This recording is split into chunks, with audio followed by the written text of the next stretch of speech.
The sports sedan segment has got an all-new darling. On this edition of Test Drive, the Alfa Romeo Giulia.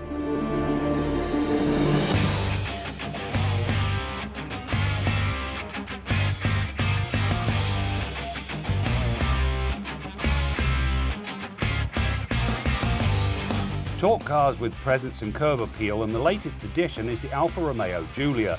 It's beguiling, seductive, and with the four-leaf clover on its fender, it has the goods to back up its looks. Now, the clover was first born when Ugo Savocci painted one on his 1923 racer in an effort to break a string of second-place finishes. Needless to say, he won that race. Later that year, when testing a new race car minus his lucky charm, he crashed and tragically died. A legend was born, and it's been the symbol of high-performance Alfa Romeos ever since. The cabin of this Giulia has been finished off very, very nicely indeed. Lots of leather and some very nice carbon fibre inserts.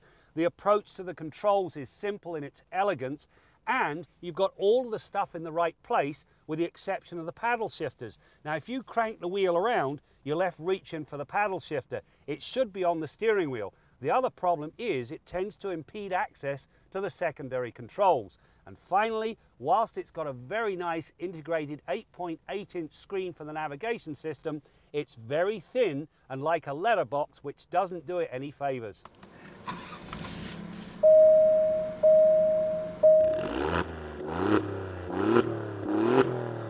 The 2.9-litre twin-turbo V6, which was derived from a Ferrari V8, pumps out 505 horsepower and 443 pound-feet of torque at 2,500 RPM.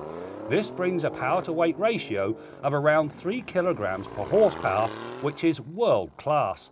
The power is fired to the rear wheels through a very good 8-speed automatic. It's fast to shift and willing to kick down when a burst of speed is called upon.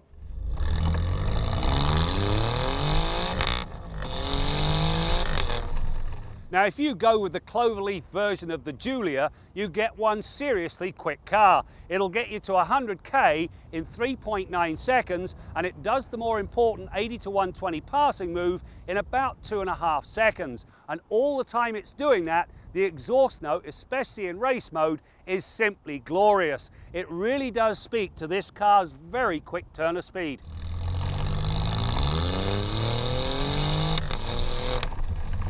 The adaptive suspension, electromechanical brake system and P245/35ZR19 front and 285/30ZR19 rear tyres combine to deliver a balanced blend of handling and ride comfort. It's also endowed with one of the most responsive steering setups I've ever tested. This means it's incredibly fast without feeling twitchy when cruising the highway. The same for the brakes. The 4-piston front calipers clamp down on monster rotors, bringing very short stops. Now, this new Giulia has got Alfa Romeo's DNA mode selector. You've got advanced efficiency, which you can pretty much forget. N is for normal, which is great for around town, and you've got D for dynamic, which is when a twisty road beckons. Now, if you go with the 4-leaf clover version, it also comes with a race mode. Now, the beauty of it is that it does not intrude even as you flirt with the limits. That makes this thing so much fun to drive.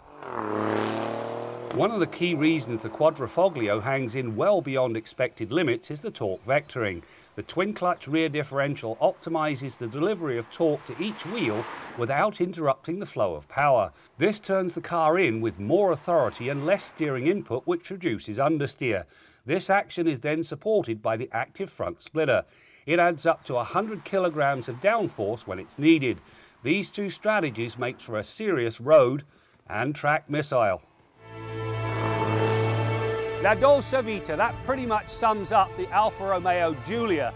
It'll do anything its German rivals can do, but it does so in a sweeter and more sensual fashion.